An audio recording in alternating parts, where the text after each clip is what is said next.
এই পূর্ণা, পূর্ণা রে, পূর্ণা ওঠ। পূর্ণা পিটপিট করে চোখ খুলে আবার ঘুমিয়ে যাচ্ছে। প্রেমা এই ব্যাপারটা খুব উপভোগ করছে।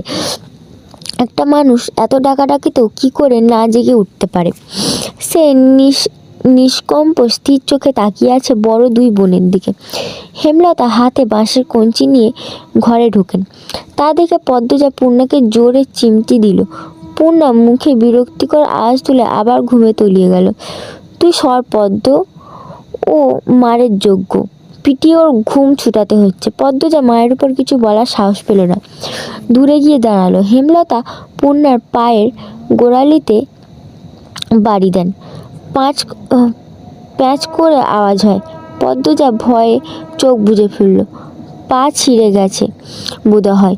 ঘুমন্ত পূর্ণার মস্তিষ্ক জানান দেয় আম্মা এসছেন এবং তিনি আঘাত করেছেন। সে চোখ খোলার আগে দ্রুত উঠে বসলো। চোখ খুলতে খুলতে যদি দেরি হয়ে যায়। এরপর চোখ খুলল। বকাঝকা মুখ করে মায়ের দিকে তাকালো। পরিস্থিতি বুঝে পদ্মজার ঠোঁট টিপে হাসছে। পদ্মজা জোরে হেসে উঠল। হেমলতার তীক্ষ্ণ চোখে তাকাতেই হাসি থামিয়ে দিল। পূর্ণা ভীতু কণ্ঠে বলল, আর হবে না আম্মা, সে তো প্রতিদিনই বলিস। এমন সময় ঘন মেঘ আকাশ ছেয়ে গেল। পূর্ণা প্রেমা মনে মনে খুশি হলো। আজ আর স্কুলে যেতে হবে না। বাড়ি থেকে 2 ক্রোশ দূর স্কুল। আমার নিশ্চয়ই যেতে না করবেন। পূর্ণা খুশি লুকিয়ে প্রশ্ন করলো, আম্মা মেঘ আসবে মনে হয়, যাবো স্কুলে? মেঘ করলে কি তোকে স্কুলে যাবি না? হেমলতা চলে যেতে পূর্ণা ভুরু কুঁচকে থাকলো। থর মেরে বসে রইল। পদ্মজা তাড়া দিল, বসে আছিস কেন, জলদি কর, নয়তো আবার পিটানি খাবি। পূর্ণা বিরক্তি নিয়ে তৈরি হলো। তিন বোন স্কুলের দিকে রওনা দিল। বর্ষাকাল চলছে। রাতে বিরতিহীনভাবে বৃষ্টি হয়েছে।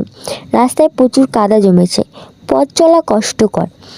3 বোন হাতে জুতা নিয়ে পা টিপে টিপে হাঁটছে।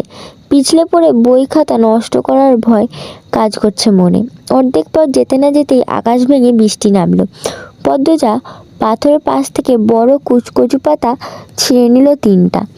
3 বোন কচু পাতার মাথা আড়াল করলো, কিন্তু দেহ ও বই পাতা আড়াল করা গেল না।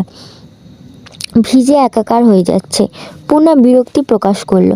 ধ্যাত, ভিজে স্কুলে গিয়ে লাভ কি আপা? দেখ পায়জামা হাঁটু অবধি কাদায়, আর বৃষ্টির পানি দিয়ে কি হয়েছে? পদ্মজা চিন্তিত ভঙ্গিতে বলল, বুঝতে পারছি না কি করব, স্কুলে যাব নাকি বাড়ি ফিরবো। আপা বাড়ি যাই, বলল প্রেমা। পদ্মজা বলল। এরপর 2 বোনকে বলল,